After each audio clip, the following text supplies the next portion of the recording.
Hello and welcome to the Film Ireland podcast. I'm Gemma Creagh and I'm chatting with Dónal Foreman about his meta-drama, The Cry of Granuaile. So thank you so much for chatting with us. It was a beautiful film, a real meta, interesting, rich story. It was not what I expected it to be from the description. It was the relationships in it were really intimate for something that was meta and experimental. Can you just tell me a little bit about and the idea? I don't even know how to describe it in a short way. Can you just tell me a little bit about how you came up with it? Yeah, well, I've been interested in the idea of doing something about Granuaile for years, and just kind of growing up hearing about the story and seeing that it had a lot of cinematic potential. And then the more that I had read about the different stories around her and the history and a lot of the mysteries about what people, there's not that many hard facts actually about her life. The more I kind of looked into all that, I thought what was most fascinating to me was the different interpretations and how people over the years had put all these different kinds of meanings on her, and that had kept shifting from century to century. So there was no solid identity of who she was. So I thought that was kind of an interesting subject. And then I don't know, it just sort of sprung up organically, this idea of a filmmaker, an American filmmaker, coming to Ireland to research a film about Granuaile. And I suppose I started connecting that idea of the different versions of Granuaile to this story of grief and loss, and having these two main characters, Moira, the American filmmaker, and Kat, who's an Irish academic who she gets to help her on her journey. And they're both dealing with grief and the loss of their mother in very different circumstances, and they very different ways of dealing with it. And I thought just there was a thematic connection there in terms of how we deal with grief, and the same way we project meanings and we project fantasies onto historical figures, we do that with the people in our lives as well. And we do that when we lose someone. It's like we're losing a part of ourselves. We're losing what that person meant to us. So all those ideas just started swirling together for me.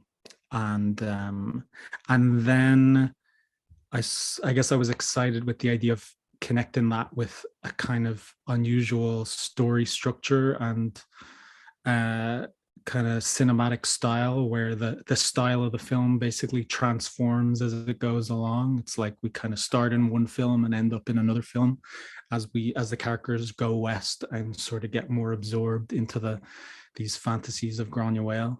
I see that it was Arts Council funded. Was it the authored works or a project, or?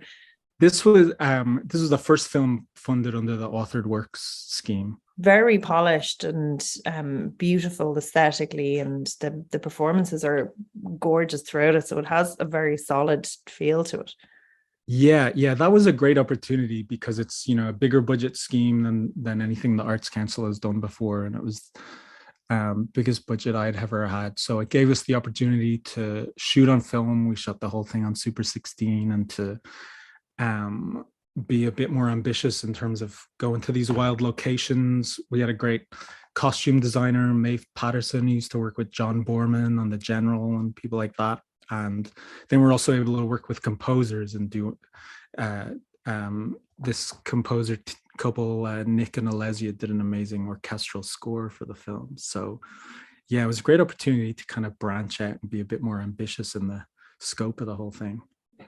And when it comes to the authored work scheme, how does it work on the application process? So do you have to go with them to be like, this is my vision for the film, this is the mood boards, this is the sounding, this is who we're going to get involved, or do you develop it under that scheme? So like all other film schemes, I mean, you put in an application that kind of outlines the project. You have to give a good sense of the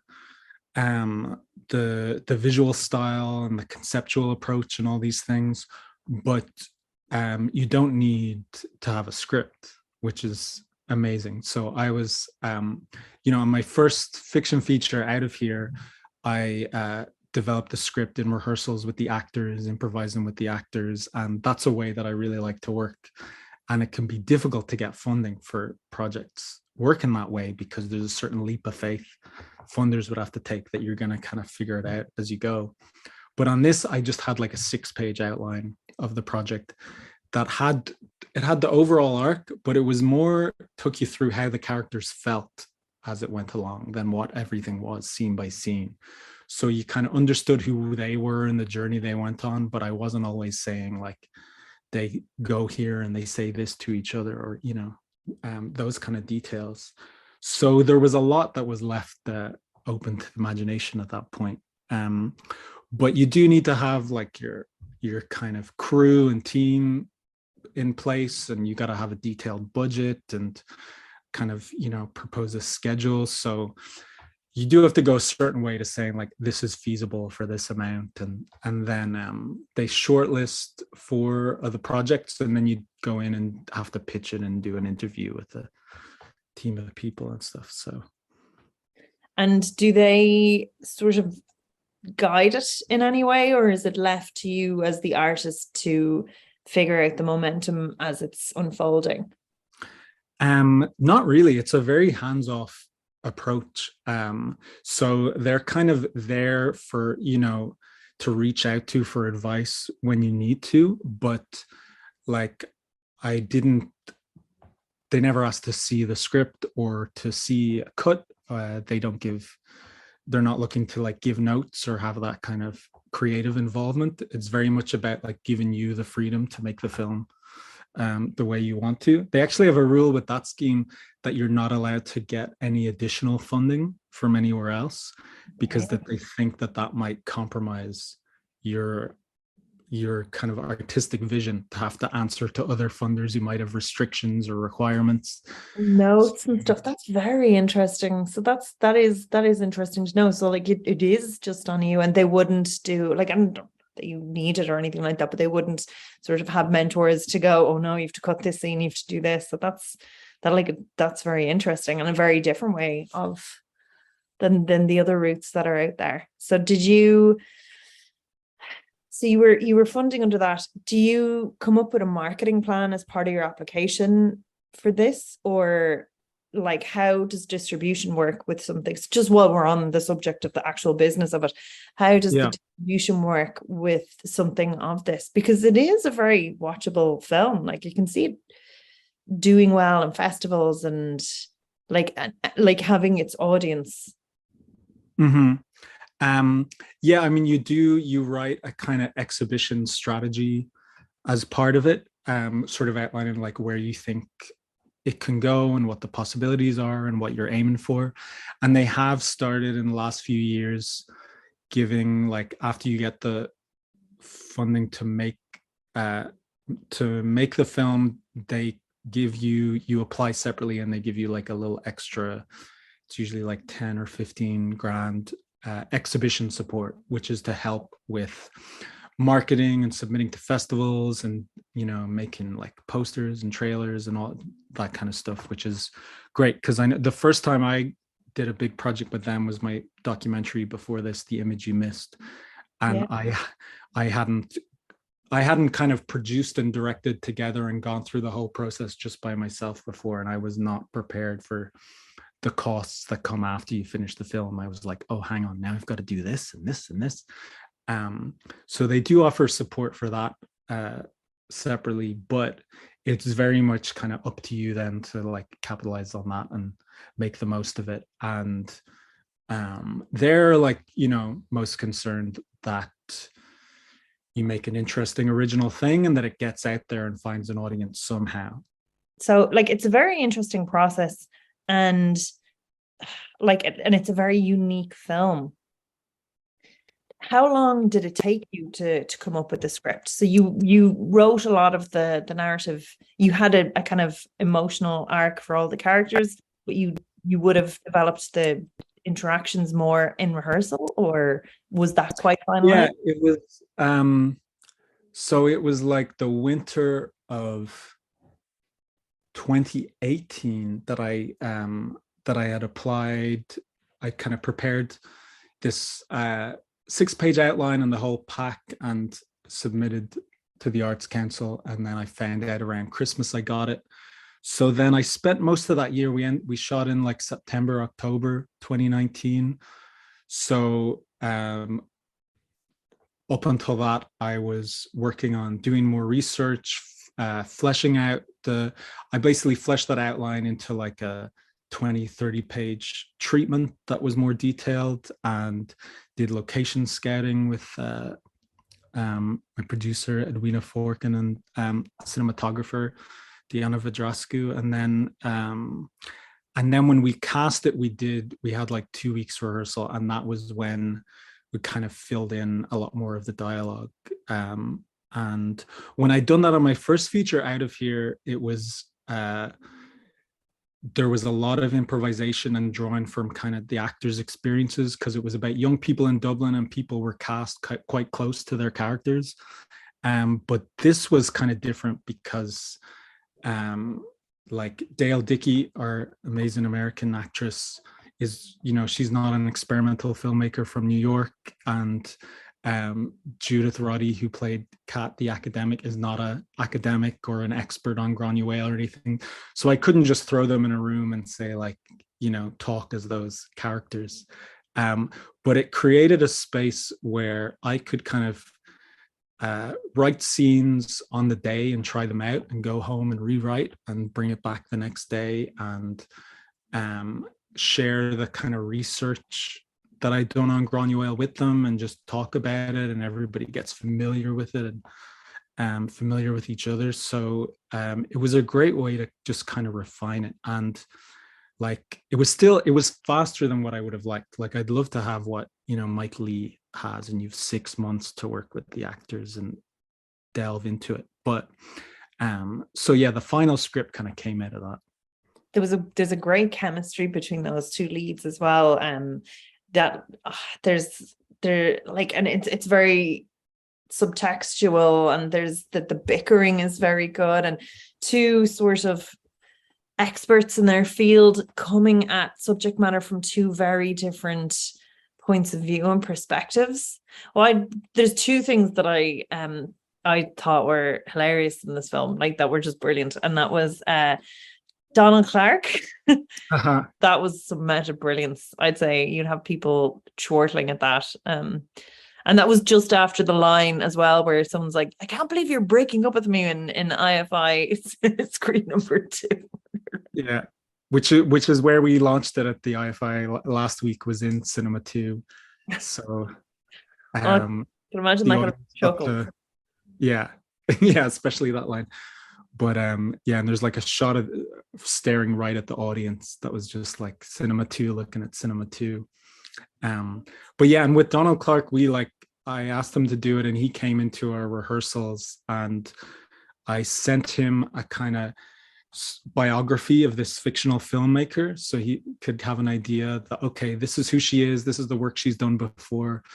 And then we just did like a half-hour improvisation where I got him to interview her as if she was a real filmmaker. Like, bully her and grill her. Well, no, he started off much nicer, yeah. And then I had to kind of whisper in his ear and be like, "Go on, prod her on this and stuff."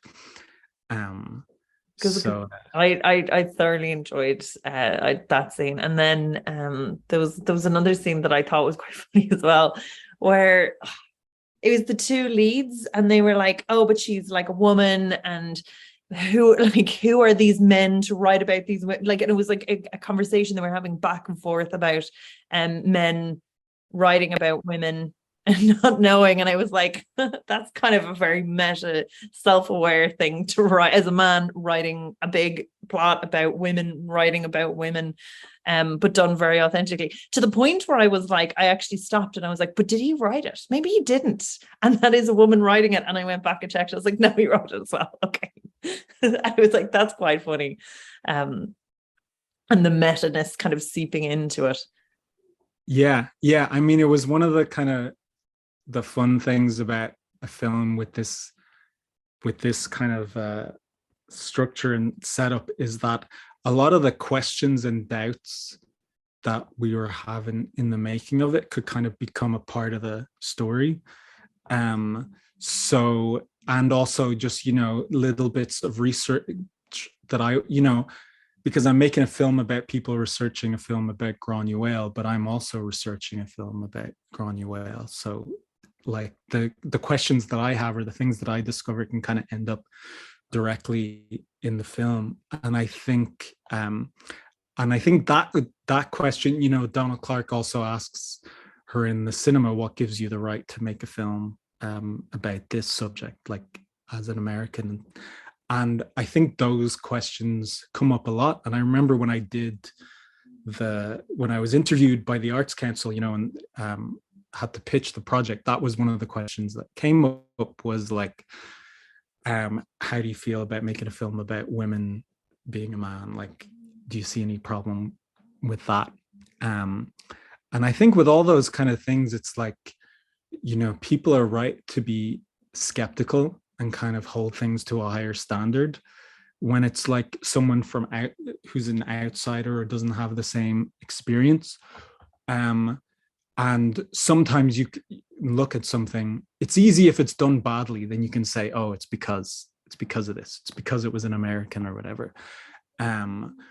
But yeah, there's always exceptions. It was very enjoyable to watch, and I would say there'll be some people will get a fierce kick out of that. Did your arcs for anyone change? So if it's something that you're kind of going through and you're experiencing and you're exploring it as you're filming, which is really interesting to get to do as a filmmaker, because I do think like when actors touch things, they can often just come alive and have their own independent feeling. So I'm just wondering, did much change in the structure? Did you change? Did much deviate from your original plan, or was it by the numbers as your application? I'd say it stayed pretty close, but there was definitely, like, both in the shooting and the editing, there was scenes that got rearranged or kind of tweaked and changed on the day. And the shooting, some of that was, you know, we shot it in 20 days under difficult circumstances. We'd have problems with locations and weather, and you got to like make stuff up on the day. So there was those kind of revisions. And then, I mean, the structure of the film is kind of like, as well as the style changing, it's almost like the film starts to fall apart. It becomes a bit less like linear and coherent. But the most difficult thing is the emotion heightens in it. So it does reach a crescendo, and the pacing and the narrative as well in that. So I'm like, I can imagine that's quite difficult to achieve. Yeah. Well, that was definitely one of the biggest challenges. Was it's like you're trying to hold on to a certain emotional thread, even as kind of reality is falling apart around you and the characters are merging with their historical characters.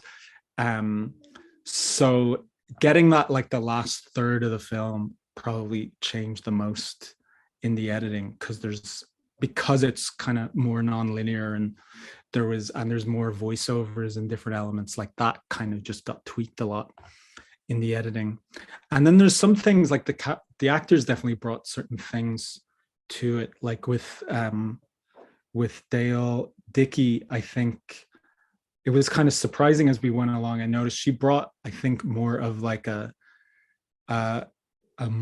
lighter, playful element to her character. I think when I'd first wrote it, I envisioned her as like just a real kind of dark, brooding figure who is just dealing with this intense grief. And there's like elements of that, but Dale brought just like this kind of like giddy, almost childlike excitement to some of it when she's getting into making the project, this sense of play.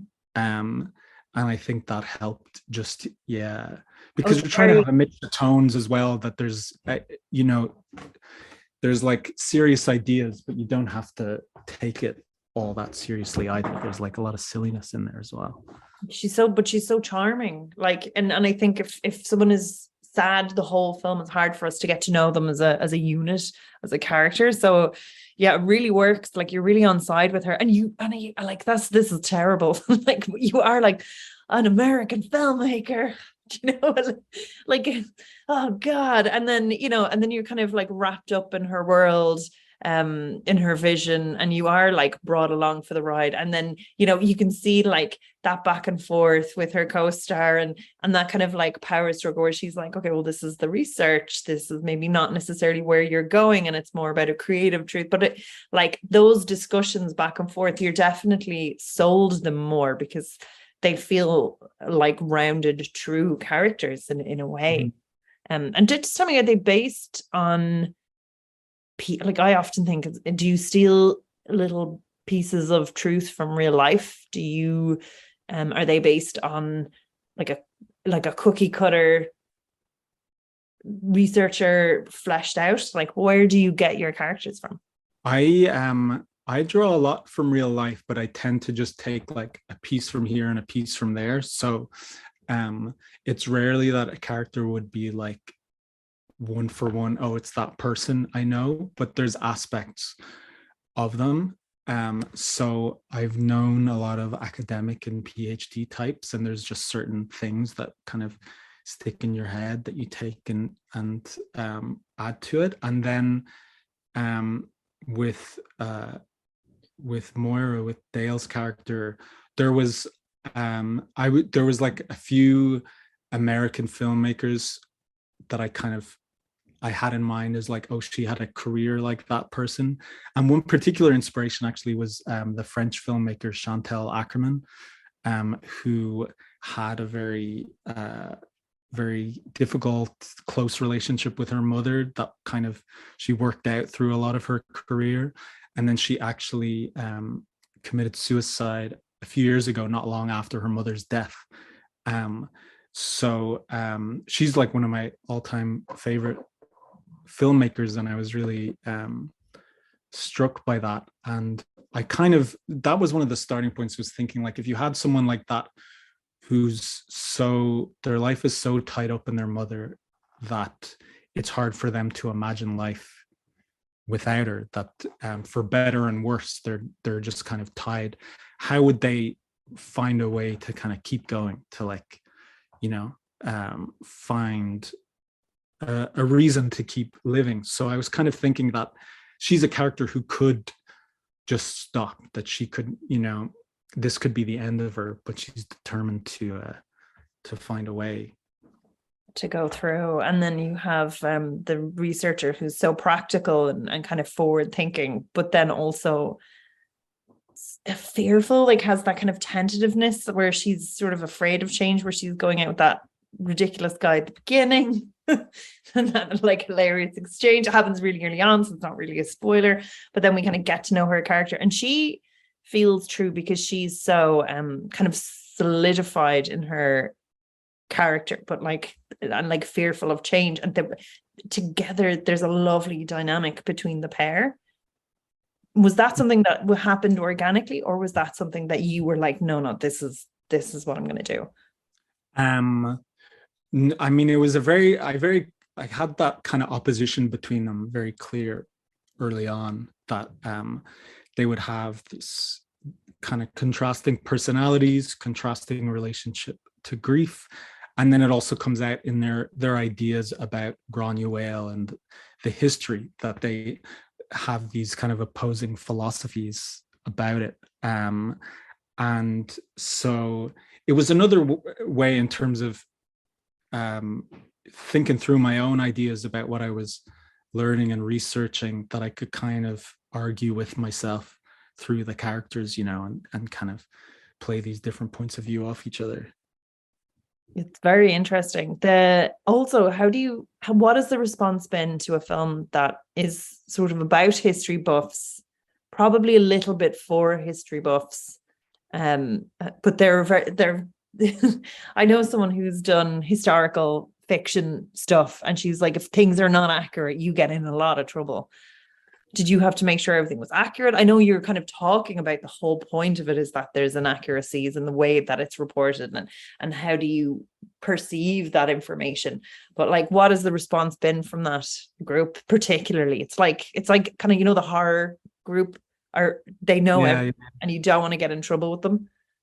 yeah. I mean, I haven't had that much response in Ireland yet from, it's just gone on release in the IFI last week, and now it's playing Triskel in Cork, and it'll be at the I Cinema in Galway this Friday. But this is the first time and it's screening like a bit more widely in Ireland. So I haven't had any feedback from historians here yet. I'd be very curious. But it was, I mean, I think the film is clearly set up that there's no, when they get into like reenacting and recreating some of these scenes, there's no pretense that this is supposed to be historically accurate. It's kind of playing with the myths and the stories around her.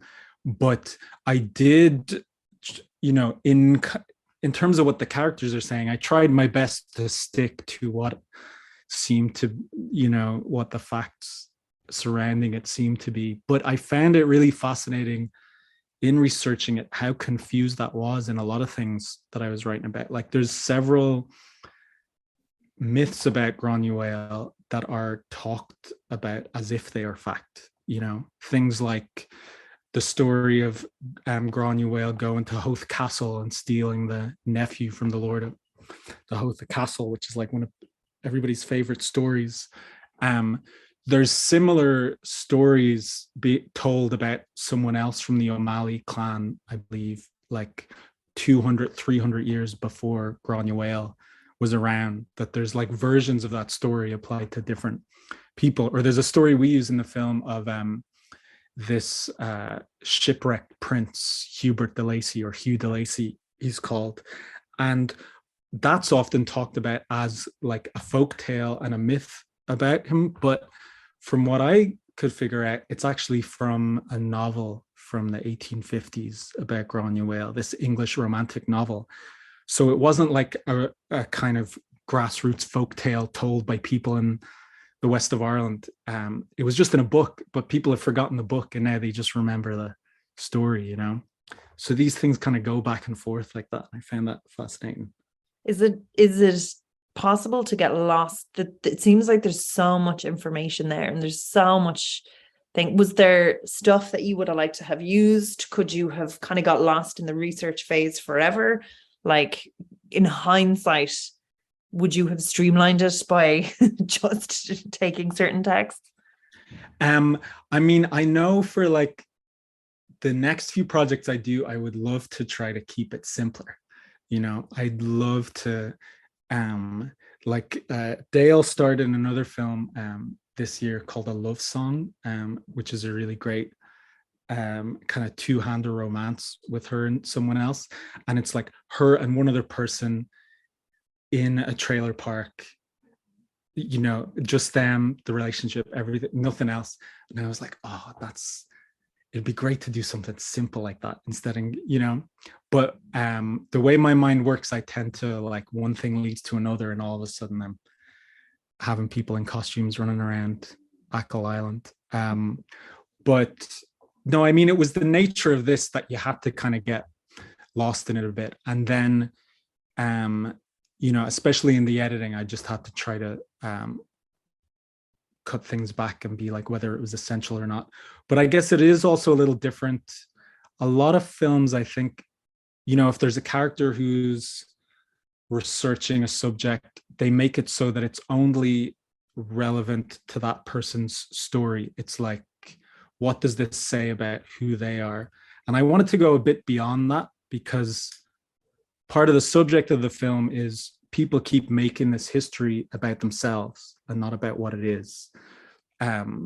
So I wanted, it's like all the historical stuff, the archival stuff, it also has a life of its own that isn't just restricted to the characters. They're kind of competing with each other at times. So that's part of, I think, the kind of wild nature of the film is like, sometimes you get lost in the history and you come back to the characters and vice versa. If you could have money and go back and do reshoots, what would you do? Is there anything that would change structurally, like substantial that would change, or would you just kind of polish off bits? I mean, if I'd had the money to really like do stuff on pirate ships and, you know, like extras, or have, you know, things on a bigger scale like that, probably it would have been fun to do that. And then, but I think the main thing when I think about like having more money, having more time is what I would spend money on, you know, because I think shooting a film in 20 days, which is what I did on my first feature as well, and it's like, it's a very common for low budget films, is so brutal. Like, I think when it comes to awards, I think there should be a separate category for films that are like shot in 20 days, because you hear of bigger budget films where they, or like Paul Thomas Anderson or something, will shoot for 2 weeks and then go, that's not working, let's start again, you know. I'm sure his producers are probably like, probably isn't like getting away with it. There's probably real also, you know, questions behind the scenes. Or Tarantino spends like 2-3 weeks shooting one scene or something, you know, to have the time to really like go into the details and not be rushed like that. I think that's just, it's like a different art form. But it does sound like this was because of the free-flowing nature of it, and the emotions it had to evoke was a tough edit. So you were saying it wrapped in 2019. Yeah. The editing took place on and off over about a year and a half. And part of that was because it was like, yeah, we shot at the end of 2019. I took a few months off. Then I was just getting stuck into the editing in like February 2020. And then I got a bit distracted for some reason. So yeah, the pandemic kind of slowed things down. And then it was like tricky arranging post-production. And I had to get back to Ireland to do color and sound and getting the actors in for voiceovers and all this stuff. But it was also just a slow edit, because it was like closer to a documentary almost, in terms of finalizing the structure and adding in voiceover elements. You know, there was quite a bit of writing in the editing like that as well. Fabulous. Is there a different version of this film that is like a different creative choice that you like, and darlings that you had to kill? There's a few, you know, deleted scenes. There's a few extra scenes that were fun. But a lot of it, no, the film was, it was never like much longer. Maybe there's like a version that was 20 minutes longer or something. So there's little moments and stuff that I remember fondly. But no, I mean, a lot of it, especially because we were shooting on film, like every cutaway that I shot is in the film pretty much, you know. We kind of had to make do with what we had in some ways. Yes, it's not a cheap thing getting it printed. But like it's a fascinating watch, and it's a really beautiful film, and it's lovely and complex, and definitely one for the film buffs. But it's a lovely spectacle to absorb and to have wash over you as well. So when can we see it again? It's coming up in Galway and it's coming up in Cork. Yeah, I was just in Cork. It just started there on Sunday, September 4th. So it's playing for a few more days there at least, till the end of the week. And then Friday, September 9th, I'll be in Galway to introduce it at the I Cinema.